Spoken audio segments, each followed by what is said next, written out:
All right, Kiss Army, welcome to the KissFAQ podcast. Thank you for giving us your time today and letting us into your head.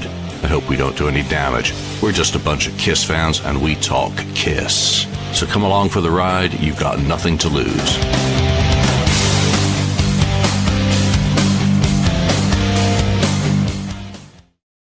All right, welcome to the KissFAQ podcast. Thank you for joining us today, live or later, whichever it happens to be. We're going to be doing Quadrophobia, a Kiss White Album, for our topic today. But first, some of the news this week was Peter Criss finally had autographed copies of his albums for sale online, and they've sold out. So you're all too late if it's news to you. But I'm happy to see that the response was such that they sold out. So very cool that finally happened. Gene Simmons getting sued for a car crash that he wasn't even in the car for. Gotta love America. Gotta love this country. This place. California, where your dinner time are interrupted by medication commercials and lawyers. So yes. Ambulance chasing lawyers. So stupidity. Right within the statute of limitations, within the 2 years, they've filed now. So good luck to Shannon for that. Yeah. Stanley Simmons' new single this week, Cellophane, has a lyric video and a video up on YouTube. I checked it out, actually enjoyed it. So it may not be to your taste, but I enjoyed it. And finally, the video for the week that appeared after the show aired last week was the final KissFAQ song stories, Take Me. So I've wrapped up all that business. Ken, I missed something. Did you? Well, the merchandise? Yeah. Oh, the merchandise. Yeah, there's some new, what's that company? Rolex? I don't know what it is. Anyway, they show a poster and some other things, and they really look like they were created by someone who does not know what Kiss is. I mean, it's just so generic and bad. I would never buy that stuff. No imagination. Wow, you're a hater. Yeah, isn't there a book that's coming out now too? Another Destroyer book or something I saw the other day. That's in October, right? Yeah, that's coming in October. That has been announced. That is Destroyer, The Definitive History by Ken Sharp with Gene Simmons and Paul Stanley. I'm looking forward to it. Again, how many different ways are there to skin a cat? Well, this is the band's official version of the history for that album with photographs and all of that new interview material and whatnot. So I'm going to wait and see it to review it because I'm way more interested in his other book, Ken Sharp, but I don't know what's happening with that one, the one about Ace. Yeah. So it's coming. It's coming. A lot of us are interested in that one too. So yeah, hopefully it'll be coming sometime soon. Hopefully, well, the other two authors are still with us, so let's see what happens there. So today's topic, unless anyone got anything in the mail this week, and mine's out for delivery, so maybe it'll feature next week. We're going to do Quadrophobia, and it's all based on, I can't remember whether this is the Burns Media Rock and Roll Over radio show or the Allison Steele 13 musical stories from early 77, which was recorded in late 76. But I was listening to that the other day, and one of the things that popped up on it was Peter Criss. We've discussed a lot of times doing an album or something with other music that we write that we usually consider not Kiss music. Like I never thought Death was Kiss music, but now it is. So, we figured why not really do like a Beatles White Album, where they did everything that they always wanted to do. So that's a dream we have. We'd like to do that, and show that we really can do any other kind of things that we want to really do. But I don't know if we're in a position for that yet. So that was a really interesting kind of postulation, about if they hadn't done 4 separate solo albums, but had instead done what Peter suggested was a possibility. And because this was being recorded in late 1976, that was the time that they were negotiating and discussing the next Casablanca contract, which did define the solo albums and how they would count towards the contract and whatnot. So it was clearly something that they were talking about at that time, but had not yet come to the idea of doing 4 separate things, which I don't doubt that Neil Bogart had a part in. Rather than the band. So going back to the original, perhaps, concept that the band had talked about, why don't each one of them go out and do their material and then put it together like a Beatles White Album? And I think that's a really fascinating way to kind of look at what the solo albums could have been instead of doing 4 separate releases, especially for all the problems that we know that caused. But the Beatles White Album, let's just talk about that briefly before we get into the Kiss side of it. There were 30 songs on it. There's up to 25 minutes per side, and a lot of short songs, a lot of fragmented songs. It was very diverse. It covered a lot of ground in terms of the material. Do you think that the Kiss solo albums cover the same sort of ground and have the same sort of differentiation that the fragmentary material on the Beatles White Album had? Mark, might as well start with you. Never a fan of the White Album. I do own it, but I thought it was very disjointed. I thought it was a lot of garbage on there that probably just had no business being on there. Number nine, like what all that. Like, come on, man, really? What is this? Just total things that just should have been left on the cutting room floor. Somewhere in there, if edited properly, is a very good single album out of there, if they did it that way.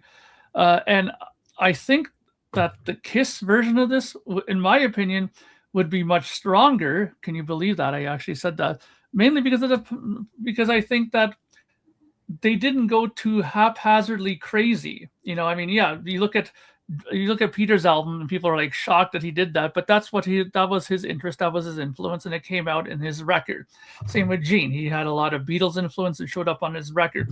But at least on those, they had a sort of consistency all within it. I never found on their records that they had something that really stood out too crazily. Like there was no number nine on any of their records like that. They had proper songs. Whether we liked them or not, that was just, everybody's individual taste. Some people like Chris's record, some people don't. But from beginning to end, it had a flow to it. It had a certain strategy of how he wanted to approach it.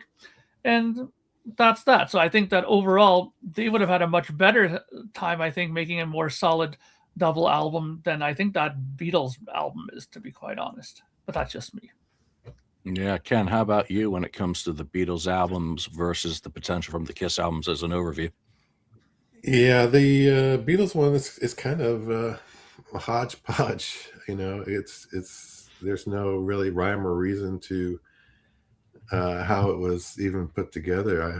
It's different types of styles, even backed up songs backing up to each other. It's like you go from this song, then it goes the total left field turn on the next song that you listen to. And then there's a lot of, I think, unfinished, kind of more of just, I call it whimsical or, just demo-ish. Kind of great term. Yeah, demo-ish kind of stuff too, like unfinished seemed to be. I mean, Kiss could have done that, or Gene Simmons could have probably filled the whole thing with all his stuff and done something like what the Beatles did. If he put everything he had, because he has all kinds of stuff going on. So, it's for Kiss. I think with the solo albums, they're consistent. There's nothing crazy going on there.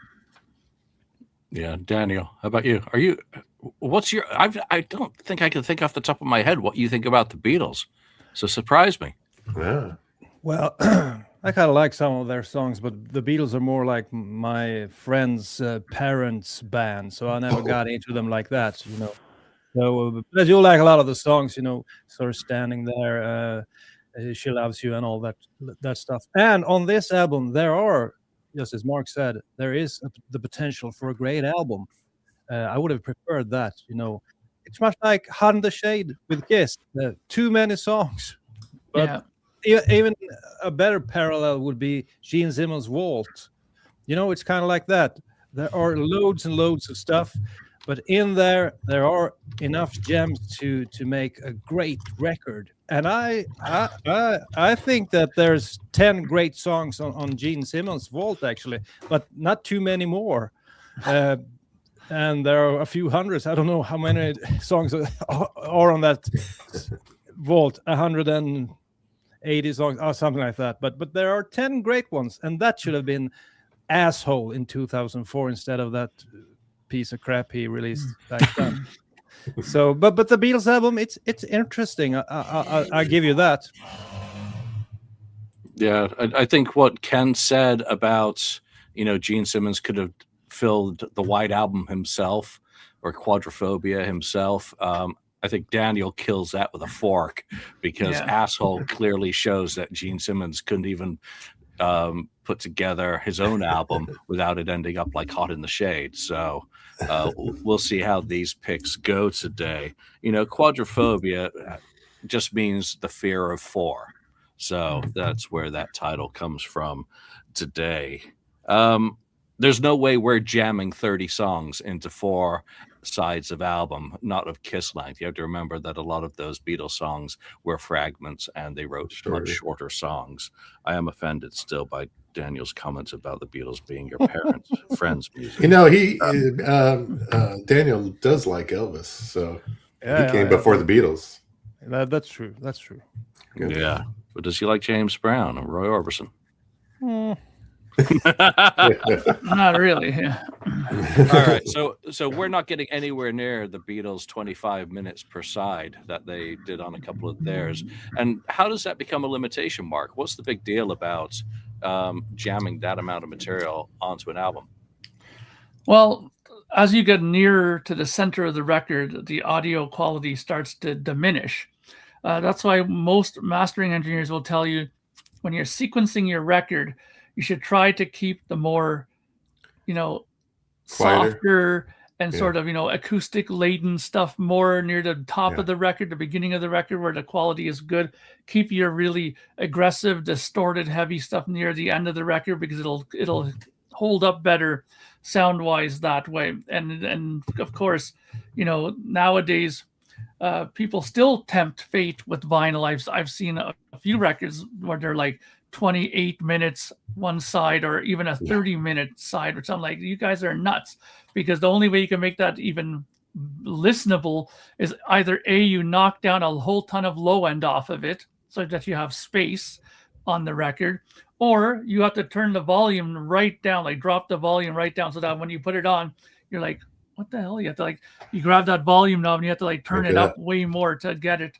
And then, then of course you take that record off, put another record on, you scare the shit out of yourself, because it's like double the volume that the one previous was on.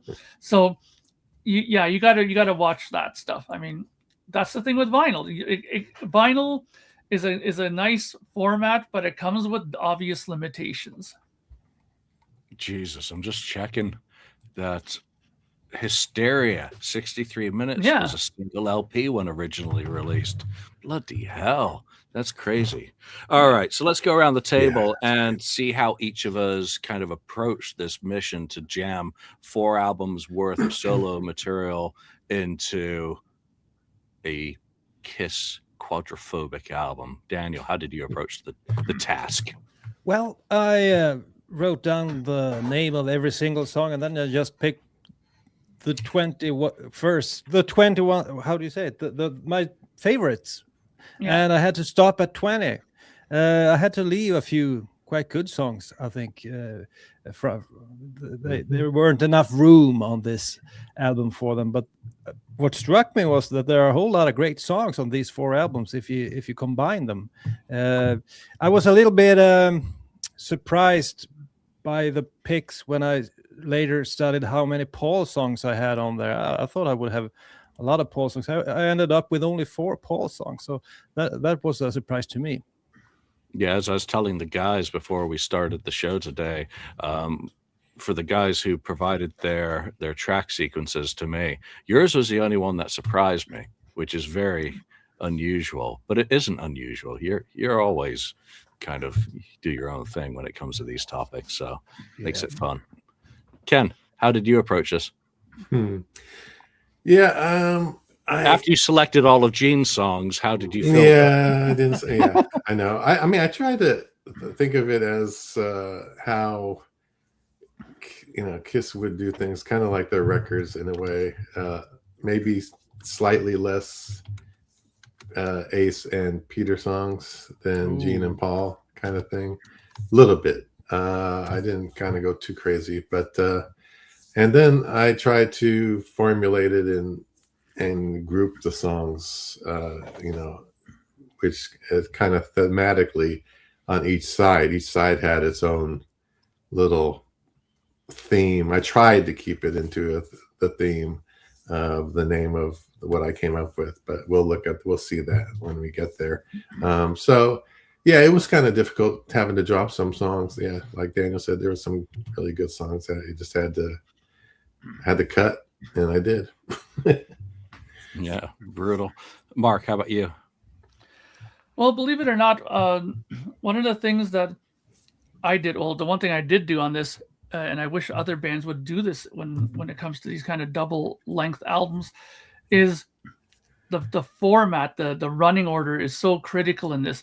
I find that the way I structured it is that I started off the stuff with all the more big bangers, the big ones, because I find, honestly, for me, and I don't know how you guys are, but once you get onto record 2, side 1, you're already kind of, the energy level starting to drop. By the time you get to side D, at this point already, I'm like, waving the flags, and I was like, let this be done. Like, so usually what I do is I structure my side D into a lot more of the more easier listening tunes, kind of ease myself out of the record. So for me, it's kind of like a selection, A, B, C, D, and I think that works well. And ironically, when I did it that way, I didn't think of it the way Ken did, where it's like, more Ace and more Paul and more Gene. Mine ironically turned out pretty interesting, because it was like 5 Ace, 6 Paul, 5 Gene, 4 Peter. So it's almost equal in selection, and that mainly was because of the way I structured it. So it'll be interesting to hear how other people, what they selected for each side. Yeah, I mean, I broke it into 2 albums basically, and tried to have that album per album dynamic. I didn't think about things that I had to have. I went through like Daniel did and just picked out my favorite songs, and then pruned a few. But I did the math, and I calculated that Paul McCartney had 37% of the White Album's vocals or songs. So I equate Paul Stanley as the primary songwriter in that the Paul role. John Lennon had 33% with 10 songs on the White Album. So Gene fits into the John Lennon role. So I tried to keep the percentages the same for them. But where it comes to George Harrison, he had 13% with 4 songs on the White Album. It became a little bit difficult for Ace, who obviously was really stepping up and batting above his rate. And then Ringo had 2. And there was no way I was going to give Peter Criss 6% on this album. It just didn't seem right for a band that was so, based on 4 identities and characters and styles. So, and I skipped the Yoko Ono part of that math. Good idea. Just to be really nice. Oh, look, you're still here, watching or listening. We're not sponsored, monetized, or supervised. We're only in this for subs and likes and kicks. So why don't you mash that like button, subscribe to the channel, and leave a comment about today's episode. Whoa, right. General Julian. That was a new one. Whoa. That was a new one. Reporting to do this. Why don't we get started with your first side? Explain the songs, the sequence, and anything else that you want to say about it. Mark, kick us off, please. Okay, so side A for me, like I said, these are my hard hitters, the big songs I think that would be on the album. I started off with Radioactive from Gene. I think it's a great way to start a record, whether it's a Kiss record or not a Kiss record or his own record. I think it's a great song to start with. Right after that, I do Tonight You Belong to Me, Paul Stanley. Great song, great opener. Again, another sort of great way to start off a record. And in position number 2, it's even greater in that position. Number 3, I got Speeding Back to My Baby. Mr. Ace Frehley is represented. Another sort of high energy tune. Ace is well represented here, of course. And then I thought just to keep it interesting for my end, I added a Peter Criss song here, Hooked on Rock and Roll, which I think is probably one of his more upbeat songs on this album. So I put that in there on track 4. And then I ended off side A with Wouldn't You Like to Know Me from Paul Stanley, which I think is another sort of great high energy song. So from 1 to 5, they're all high energy in my opinion. And the side comes in at about 18 minutes or so. So perfect sort of length. Sonically, it would sound good, and I think it would do justice to all the songs picked. What's so important about leading off an album with Radioactive, and would you keep the intro intact? I would keep the intro intact too, because it kind of builds that sort of drama, suspense, like, oh, what's coming up now here. And I think that Radioactive is, to me, whenever I hear that song, that to me is Gene's best song on that record. To me, it's just very much upbeat. It has a good chorus to it. It's strong. And I think that it always cries out to me as an opener. So it was either that or Tonight You Belong to Me. But I think Tonight You Belong to Me has that acoustic beginning to it. It might give people the wrong impression. I think this one has the better impression off the top. So you don't have a problem with the poor man's Bob Ezrin analog of that intro. Cool. We're making progress. No. All right, Daniel, tell us about your first side, the what and the why. Yeah, I had a few songs on my first side that Mark picked as well. So I'm just as he said, you need to start off with a bang, and I think the coolest beginning of any song on these 4 albums is the Ace lick on "Speeding Back to My Baby." Down da da da da da. You know that start, how he starts off. What a great way to start off a record. I think that's far superior than that thing on Gene Simmons' solo album, which sounds so eerie and scary. And then she's radioactive. That's not a God of Thunder or War Machine that comes after that intro on Gene Simmons' record. So it's like doesn't mix real well, I think. But Speeding Back to My Baby in the first position, and then as Mark said, I had Tonight You Belong to Me in second position. I think that's a great 1-2 punch, and you introduce both Ace and Paul there. Then I put the hit song in number 3, New York Groove. That was what the public liked. I think that's something you need on the first side of the album. And then I picked a Gene song, and I wanted a soft song on the first side. And I think the best soft song, maybe on the whole album, is "See You Tonight" with Gene that we heard on Unplugged and so on. And then as the final song, you need something that wants you to turn the record over and continue to listen to the second side. So you need something pretty good. And I think Take Me Away Together as One with Paul Stanley is sort of a more epic feel to that one. And it's a great way to round off the side with that song. And that side added up to just over 19 minutes. So I think that would have Mark's approval. Is that okay, Mark? Yeah, that's all good. Right. We're going to you for the thumbs up and thumbs down for the side legs. So, all right, Ken, tell us about side A of Gene Simmons' solo album. Yeah, my side A, which I call it the hot side. I have 4 sides, and side 1 is called hot. So anyway, I'm with you guys though on a few of the songs that we're matching up pretty good. But for me, I wanted to not shock the fans when they first put on this record and like go, what the hell is this? This is not Kiss, this is not how I wanted them to at least be thinking that they're still getting a regular type Kiss album later, because later on in the discs it starts going, not your typical Kiss music. So I start off with It's All Right as the first song on side 1, because I think that is the most Kiss song of all the songs that were on the 4 solo albums. That is Kiss, Straight Ahead Kiss, leaving off from Love Gun, for instance. It fits. Then the second song is Rip It Out, keeping it going there. The hard stuff going, and the more Kiss kind of stuff. And then Radioactive is the third song. But I dropped the intro because putting the intro in after Rip It Out wouldn't make any sense. So I just cut the intro off of Radioactive, and it plays as a regular song. Then after that, I go to Speeding Back to My Baby as number 4, another Ace song. So Ace gets 2 songs on the first side. And then I end with Wouldn't You Like to Know Me from Paul, kind of tail off on that first side. So that's how I do my first side, the hot side. Yep, and that comes up to just under 17 minutes, so well within the realms of possibility. All right, my side A.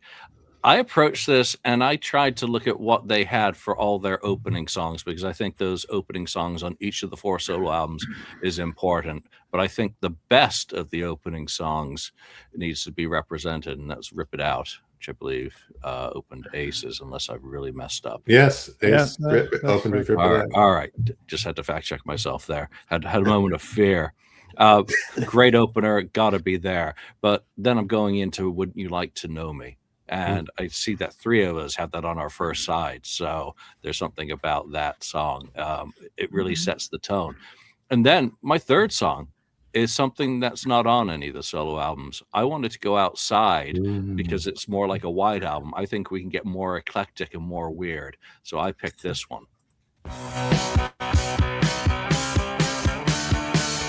Bad girl always treat me so mean. The baddest girl I've ever seen. But I love her, what else could it mean? Black nails and she's looking so bad.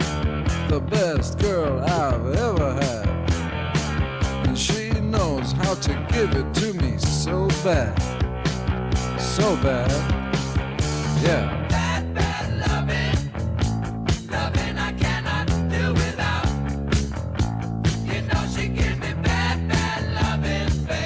Come on, Daniel, dance. All right, so yeah, it's very going back to the demo days, and again, it's quirky, it's eclectic, and to me, it's more quirky and more eclectic than just about anything that made his solo album. So I had to throw that one in there, and also a good reason to do some multimedia on the show. Up next, I'm getting it out of the way early. Hold Me, Touch Me. I almost didn't. You actually used it. Huh? I had to use it. It was it was his single. So jeez. That has nothing to do with it. I'm not having Paul hunt me down. And it doesn't mean the single was the right single they picked. Yeah, but it's okay. It was him going in a direction that Paul had never done before, and that makes it a real outlier in terms of the stylistic material. So it has to go on there, but I'm getting rid of it on side A. And I closed my first side of the album with Living in Sin, another Gene song. Wow. One that really stands out to me. And there's no rhyme or reason to those. The only one that really had a rhyme was the opening, and then just kind of random. All right, let's move on to side B. Mark, get us started with your side B.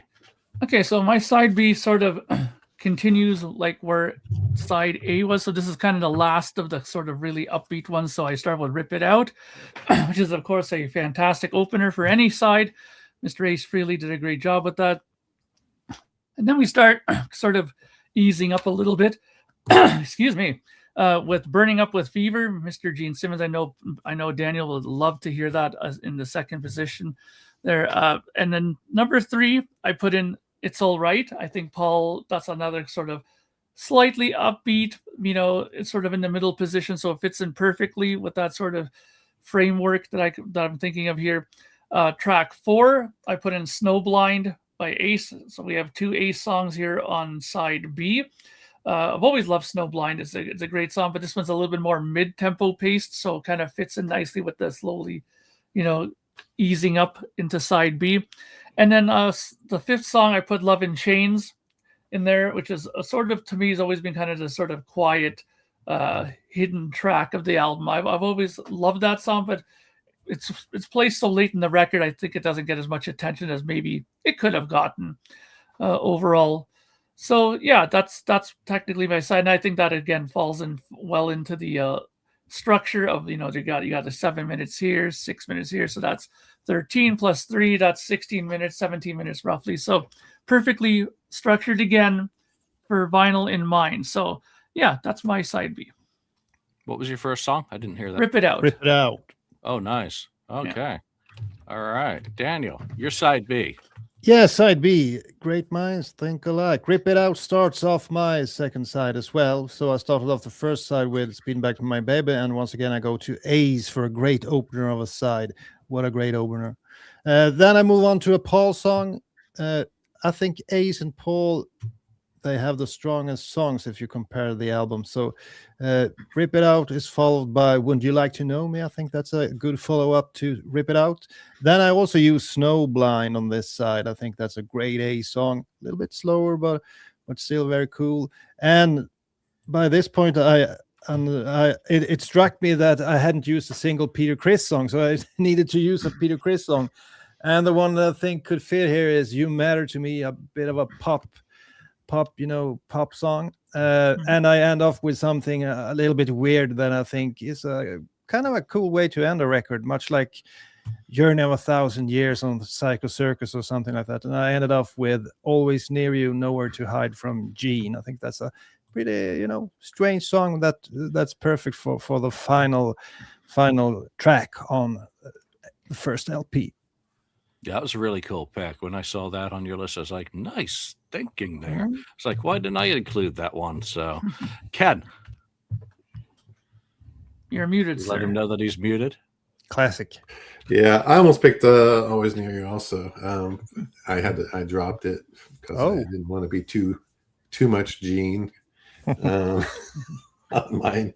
What's funny is I noticed on each side of my record start with it. Each member has a different start, is represented as the first song on each side. So I didn't even think of doing that, and it came up that way. It's kind of funny. But anyway, okay. So my second side is we have the hot side as as the first side. Now side 2 is Sticky, is the second side, second side of the first disc. And it starts off with a Gene song, Burning Up with Fever, which I really do like a lot. I've always liked it. So, and then it goes into Peter's song, You Matter to Me, which I really like a lot. And then Paul, Take Me Away, Together as One is the third song. And then I go, number 4 is Love in Chains, another Paul song. And then it ends with a Gene song, Tunnel of Love, on that side. So that's the end of the Sticky side. Did you have any concerns putting 2 Paul songs in a row? Yeah, I thought about that. I tried to break them, but I thought, hey, we get 2 Paul songs in a row on regular Kiss albums. So I thought that's fine. All right, my side B, I led off with I'm Gonna Love You from Peter's album, which led off his, again, lead-off tracks. And I was conflicted. I nearly went with You Matter to Me as well on this position, but just couldn't do it. Go from that into Speeding Back to My Baby. And then in the middle slot here, we're going back to Gene and one of his all-time best compositions, See You Tonight. Fantastic. And then after that little dip, I got to pick it up again with Love in Chains. Love in Chains is so underrated, in my opinion, that, again, I wanted to make sure that was there. And then to close side B, I'm doing the same thing I did before.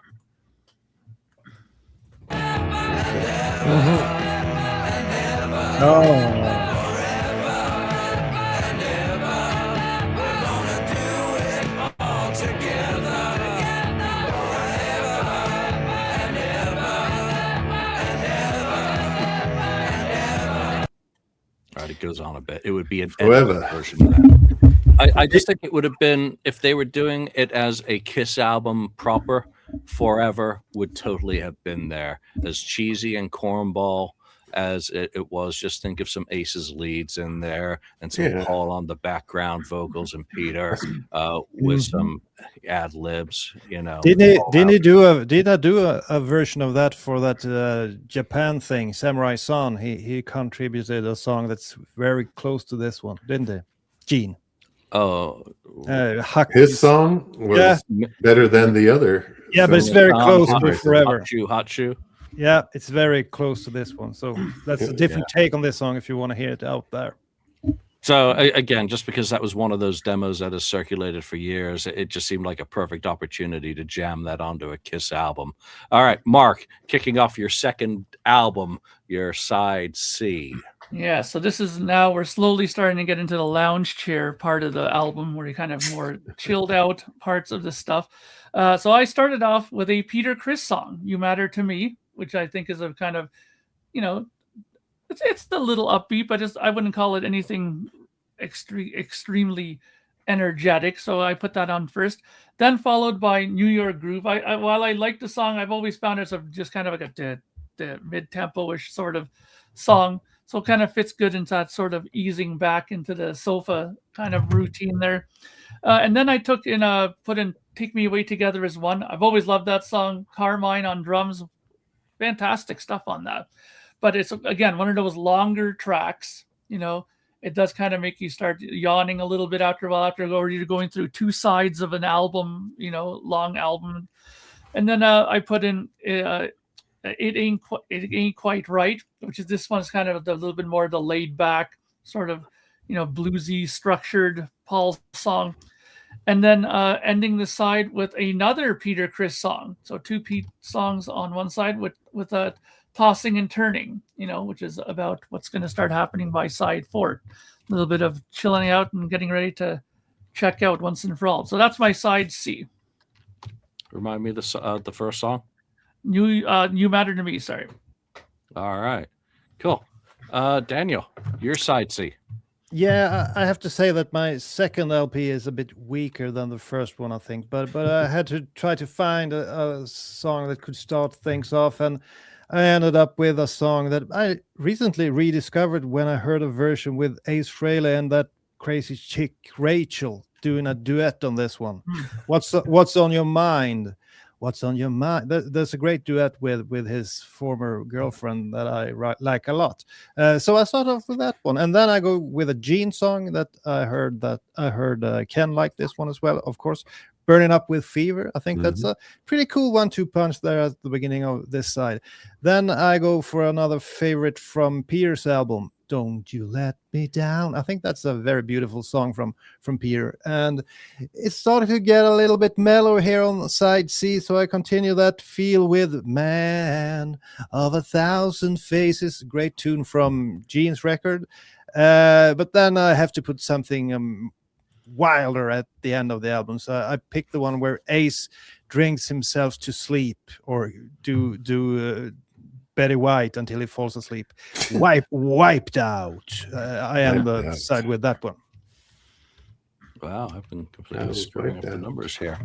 Ken, your side C. Okay, side C, which is called the Sweet Side, starts off with New York Groove on that side, and I start off to that, and then goes into Peter's song. That's the kind of sugar Papa likes next. And that's sweet, right? It's sweet. It fits on that side. Yeah. Okay.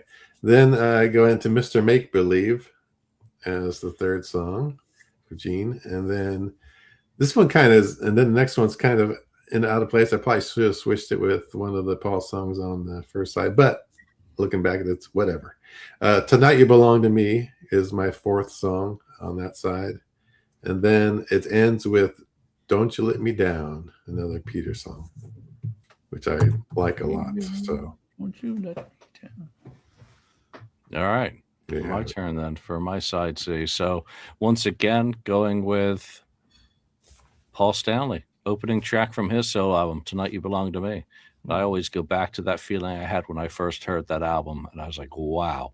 That actually blew me away, that song. Still does to this day. Fantastic composition. And then we're going straight into New York Groove, which, you know, again, no one knew it was going to go as well as it did. So here it's just slotted in.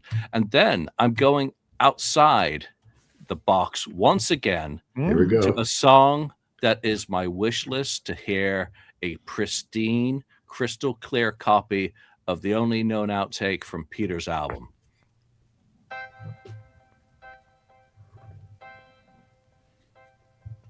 Spotlights and lonely nights, I guess that's the game I'm in. Wake up in the morning and I wonder. All right, so there is a garbage quality version of that with Peter on vocals that circulates, but Sean, who wrote the song, released it on his Highway album in 1978, and had it appeared on Peter's album, it would have been credited to them both, though Sean wrote it. Again, it's so quirky. We've talked about Send in the Clowns being a great song that one of them could have covered prior to it eventually getting done. And that one, again, it's so introspective. It's so, you know, here I am on the stage in a gilded cage, you know, like Rush observed. Yeah. It really does have that sentimentality and emotion that I love from Peter. So it would be my excuse to make sure that that one got used. And hopefully one day my wish will come true and I'll get to hear that one properly. And moving on to the next one, move on. Well, you got to follow, you got to go up tempo after having spotlights, that's for sure. And I end side C.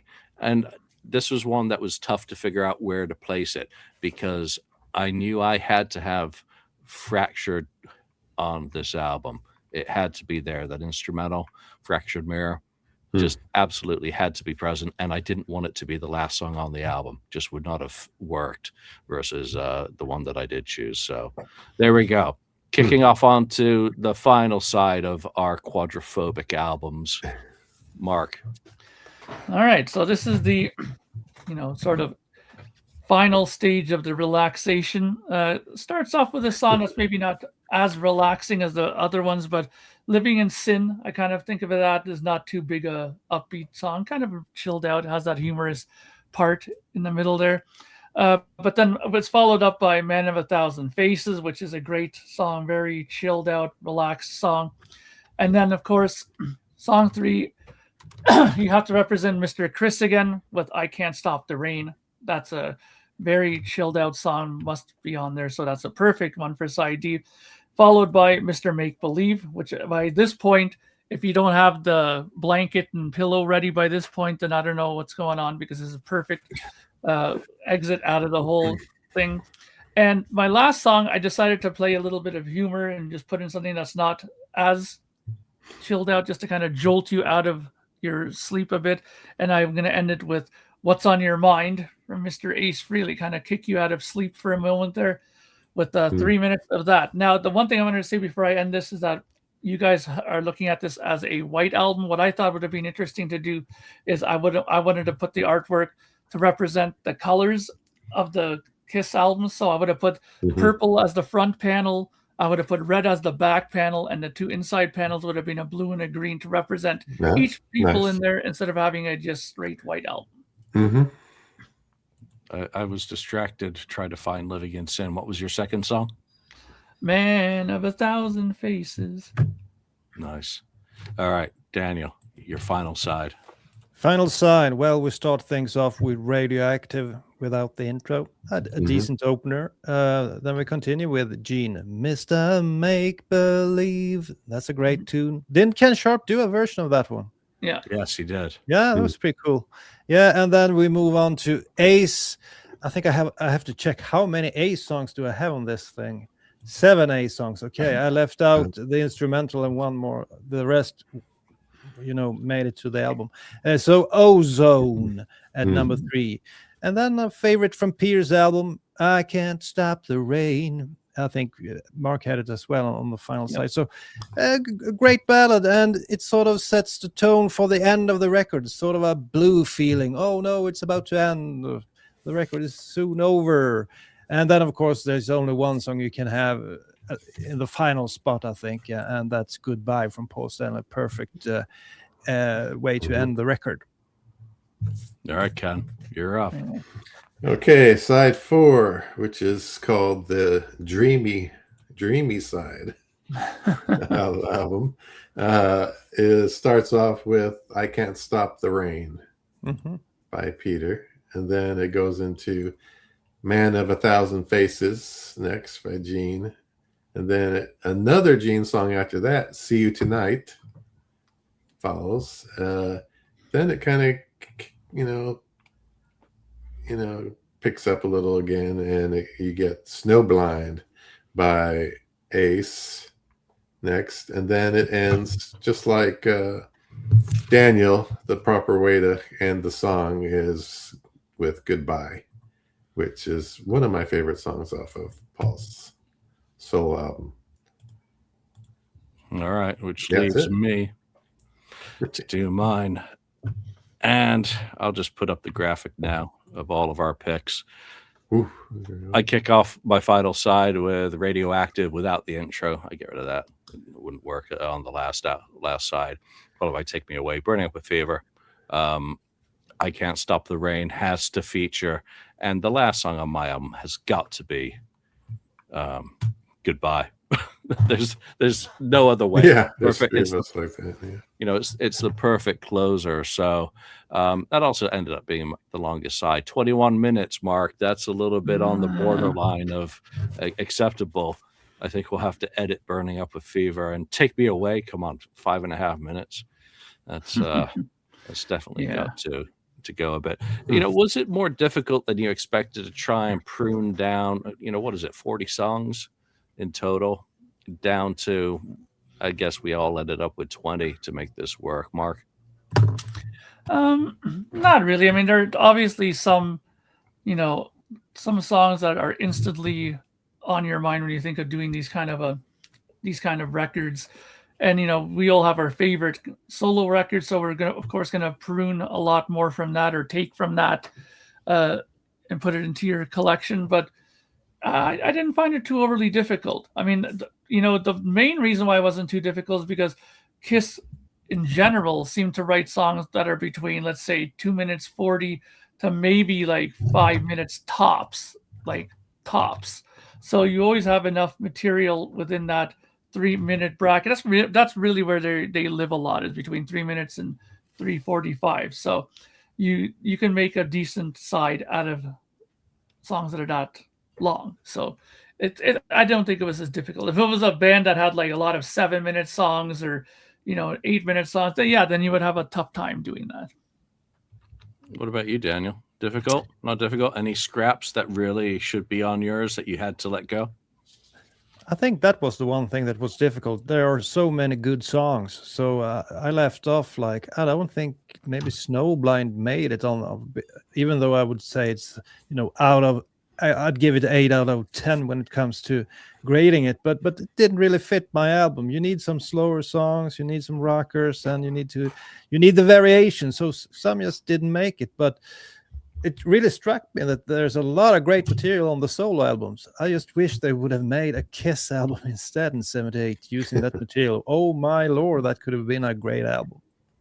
It would have been a bloodbath trying to select the material for this sort of album. I mean, it would have been like the Beatles with, they already had members quitting at this time. I think George and Ringo both quit during the White Album and come back. So, Ken, I think Uncle Gene's going to be very disappointed in your I know. I tried not to. I mean, I wanted to put more Gene songs on there that I like from, because I really do like his solo album. So I had to drop a couple. I was like, well, that's the way, it's got to go. I got to give a little bit of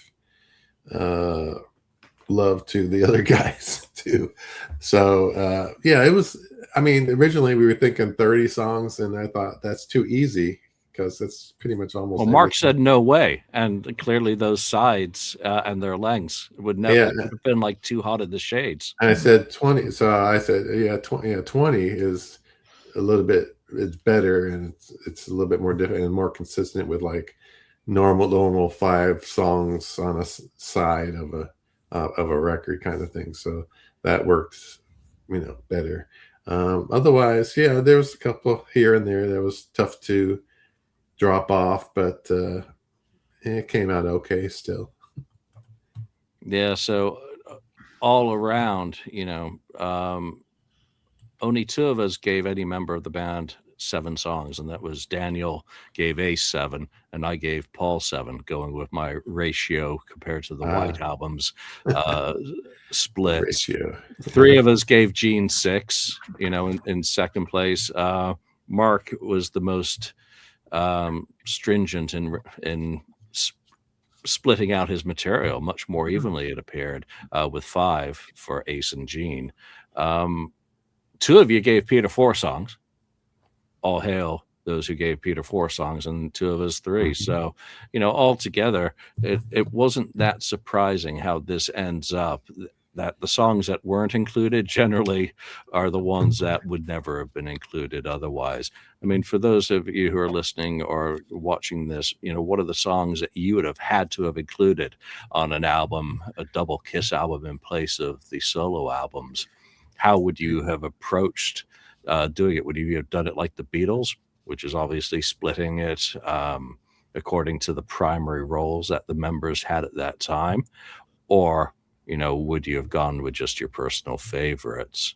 Well, that's it. First, do you want to show my mock-up? Yeah, that was my... Oh, nice. Ken even did art for his today, so he comes up to the center. I mean, I mimicked, the Beatles had the 4 pictures on the right side on theirs, and then they had the songs listed on the left panel of the gatefold. So I just kind of tried to mimic that kind of thing. So yeah, it was all right. It was kind of cool, kind of fun doing it, Yeah, it was a fun exercise to go back into the solo albums for a change. But I guess that's it for this week. That's our Quadrophobia, a Kiss album constructed in White Album style from the 4 solo albums of 1978. So chime in with your comments of how you would have handled this challenge wherever you've checked this one out. But for now,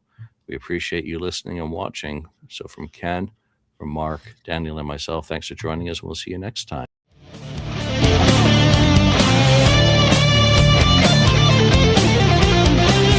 Thank you for spending time listening to the KissFAQ podcast today. All sales are final. There are no refunds. If you'd like, look us up on Facebook or come over to the message board and discuss the topics we've broadcast today. Don't forget to hit subscribe wherever you've listened to this show, and a like would very much be appreciated.